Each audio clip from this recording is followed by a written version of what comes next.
Hello, welcome to Cerulean Arts Gallery.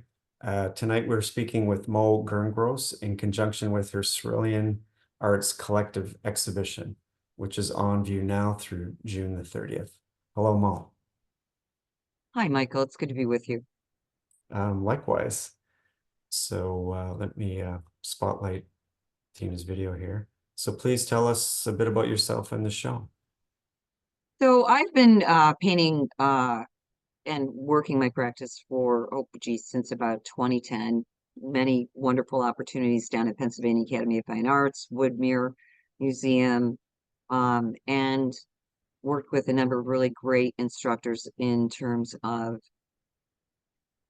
abstract painting. And what you're looking at right now is sort of a diversion from what I've normally done as a result of taking some pieces that were uh, to the side, and result of as a result of a house fire that we had in on Christmas night of 2023 or Wow. 2022, excuse me. So when it was very chaotic, and we removed a lot of pieces and things and got everything out of there, and as I had to set up a new studio in a new house, not a new house, but one that we're renting. And I'm also a quilter at times, some very amateur quilter. But I had the equipment to start looking at these paintings. And if I looked at it and I said, if I cut these up, how does this? And it became very intriguing to me, how I would juxtapose these pieces against, the white and the size and, just the whole process. So as a result of a pretty catastrophic fire, I was able to create a number of these pieces, and it working through the process it was a great opportunity to mentally save myself as I was working through trying to build the house. We're still trying to rebuild it. But to look at a different process and how my work is still me, but it's a different way of extraction, abstraction. So I was very pleased with it and very uh, glad that I was able to kind of make something really interesting and unique out of a pretty tough situation. And also, again, and I've said this before, that the opportunity and pushing myself to do this really saved me mentally, I think, Mm. through the whole process of rebuilding the house and that kind of thing. So So, Mo, do you think this is something you would have done without the fire to no, prompt you? no, I would not have done it. I wouldn't have. It was like not even on my, it wasn't even, I had been working on monoprints. I had been doing, acrylics. I like to work large. I like to work small, but it never occurred to me to take pieces that I had, that maybe, I wasn't really finished with or wasn't really excited about or I hadn't pushed through, but, I only had so much space I had to work within house that we had to move into. It was limited, and I had to kind of force myself to look at things different ways. And it was actually pretty exciting. I mean, it was like, wow, look, I like the way this juxtaposition of this piece goes with this, the white against the color. It's still me, it still has my strokes. And I was also working a little bit smaller, because it was a lot of process and materials that, kind of, what surface I'm adhering the canvas to, whether you can, put it one on top of the other, how that works. And I was grateful. I'm very grateful. I'm grateful to Cerulean, and I'm grateful that I was able to have the opportunity to do this through this So process. when you first cut up, like when you cut the first painting, were you hesitant? Did it feel weird to do that? No, you know why? Because I was used to cutting up fabric. But I will tell you that what happened was is like I couldn't cut it because I have a lot of impasto on my work. So I had to turn it over and use the flip side and cut on like the canvas side had to be up, and then it would be cleaner. I wouldn't get stuck in one of the impastos. I just cut right through it. So I was learning things that way, like how thin you could be, how thick it could be.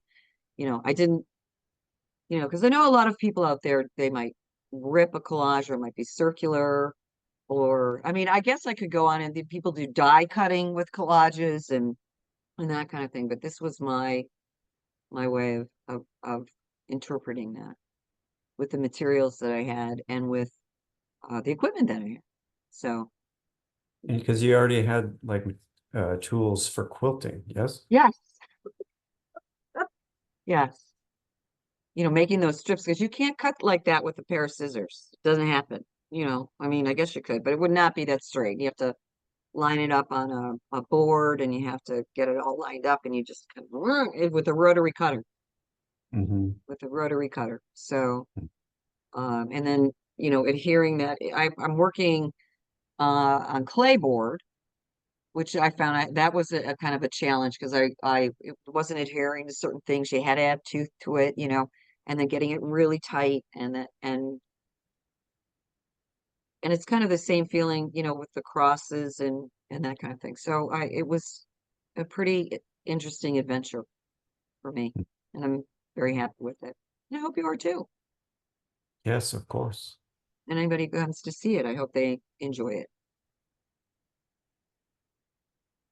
So, and then I also experiment because I usually work in very bright colors. I mean, because I'm all about colors and white and that kind of thing. But I had a couple of pieces, and Tina might show them to you later that were darker that I thought were pretty successful as well.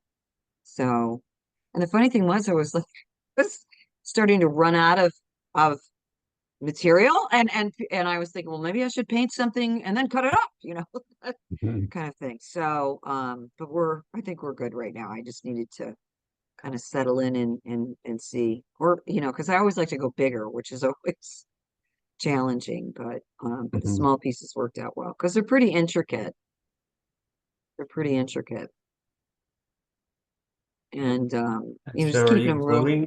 are you gluing the pieces So together?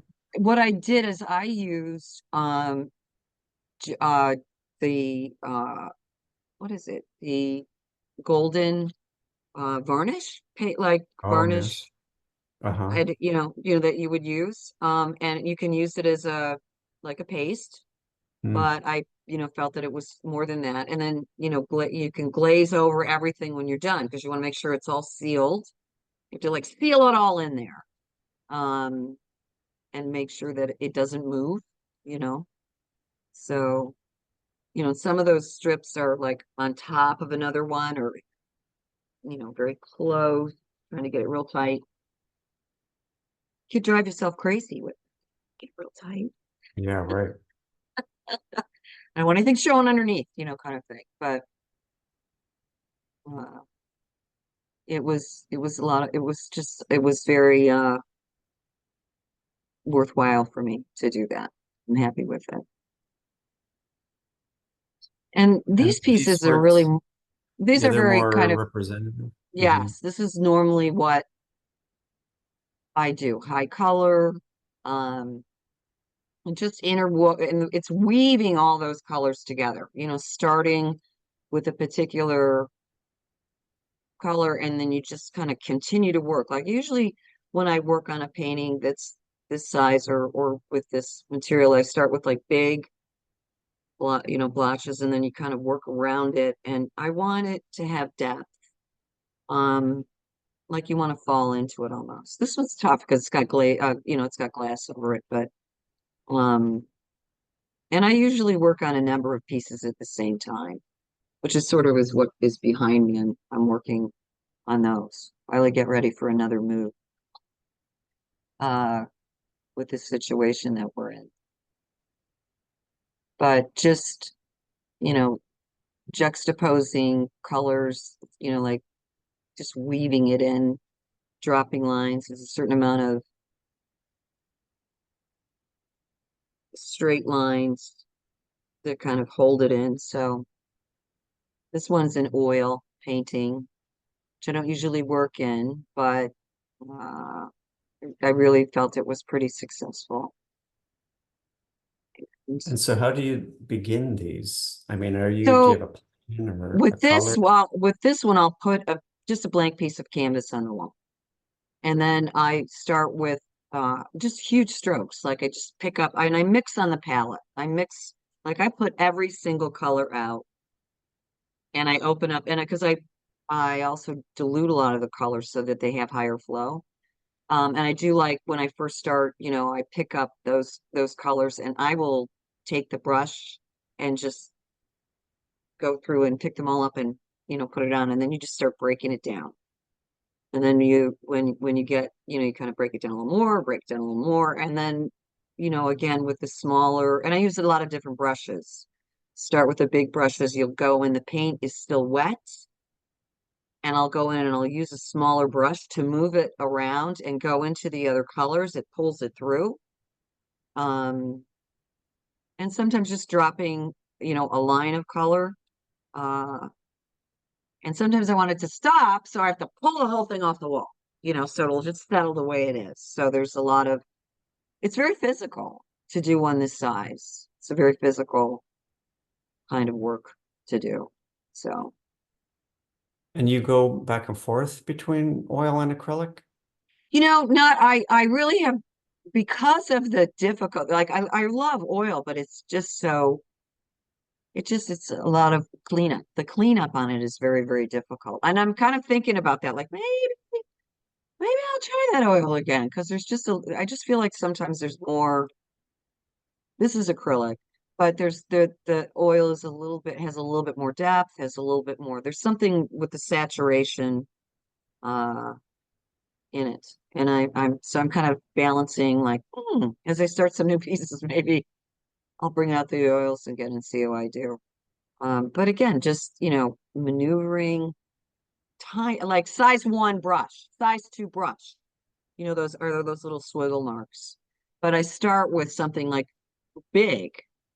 And I also use to make big slashes, those little sponge brushes.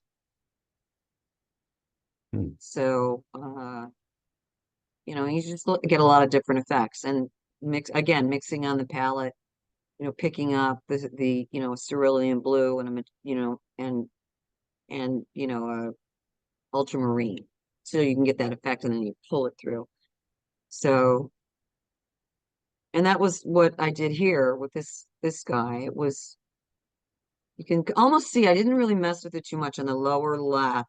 You can see the bigger brush marks and how it was picked up, and then working around those edges, like how do you, with the smaller brush, pull that through. And a lot of, wet into wet. How's it come in? With the more diluted acrylics. This is acrylic. And so even the process that I have when I started painting, I have to get everything out. Like everything, all every piece of paint has to be out. It's all got to be there because I have to do it very quickly. And I don't want to like stop and like get a tube out and like, oh, I need more, like that kind of thing. It's all got to be out. So when I go into a painting session, it's pretty intense. Yeah, how And long do then they last? they can go anywhere from 2 to 3 to 4 hours, and then I get pretty tired, and then because you hate to waste paint, right? I figured Yeah. out ways to hold on, that because I work on I use freezer paper on my palettes, and I set them all up by color, so I always have to have like 5 of them out, like 5 or 6 of them out, like red, blue, green, that kind of thing. And then if there is some left, I get this it's not saran wrap. It's this particular wrap that you can just like cover your palette for maybe 2 weeks. It'll hold out, Hmm. So if I need to go back and do some stuff. But these were a darker piece that I was working on and had really not finished the actual painting. And when I saw it, I thought, that's interesting. And I kind of called it a fire and ice. That was like the fire and ice thing because I usually don't work in darks like that. And it got really interesting to me and very different kind of feeling. Because to me it was like glacial, it was earth and it was more earthy, and I don't usually work in earthy colors. it was something else I had been working on. I thought, well, let me try with this. And actually, that's kind of how I started with this piece because I wasn't afraid to cut it up because it had not been finished yet. And I just looked and I went, you know, so it's very different for me. So it's interesting that a lot of the stripe forms are in the first ones we saw were white, then black, Right, and then right, kind of, so they give this neutral structure against your like strong color. right. So this was a very different feeling with it. Very, very, like I said, it's more of the I'm calling them volcanoes and mountains and stuff that I would never have even, considered, but with the situation, it was amazing putting it together. It was like really joyful and really, getting into it. And it was complicated because I had to like set it up before you glue it. You gotta know where everything is going to be and how you're going to place it. And, you only have a couple minutes when you put it in, it's, so it was very, very interesting. And Well, this it's a one, different process, I guess, than the direct painting. right, it is. And You're like sort of, you have to plan and lay things out and then yep, move them around yep. and Then you have to like, oh, do I like that? Then you gotta like, oh, how are the edges gonna look? It's not like you can fake it. You can't really crop. You have to, right. know where this one was. And actually, this was the first one I did. This was the first one that I did through this whole process. And it just got really interesting because I don't even usually use black.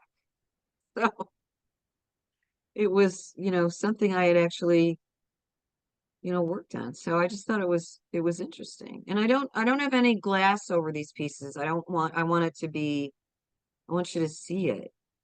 And like this one is funny because I was trying to, and I really liked it. And it was like, oh, maybe 10. I'm like, nope, it's got to have that whole, it's got to be the whole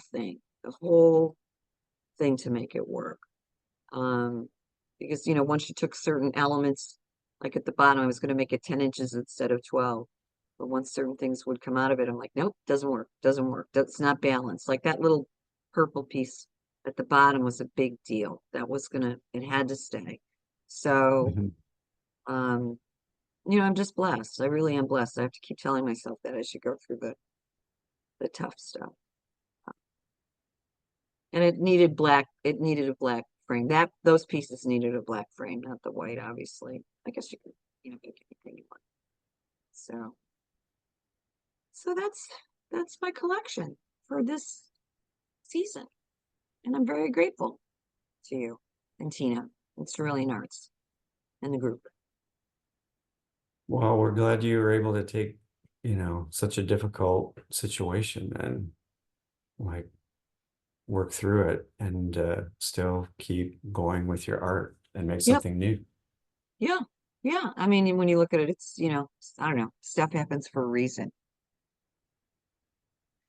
But I'm very blessed to have been able to have the opportunity to do it. So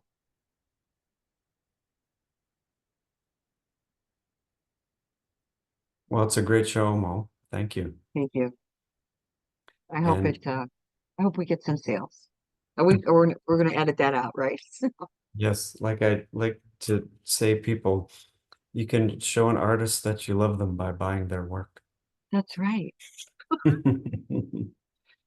And I'm trying And to get all my social media. It's just taking me time because, they're not, we're gonna get there. So I'm gonna get some well, the emails show out tonight. is up through the 30th, so we hope people can come down and see it. And everything's also available on the website. So Yes.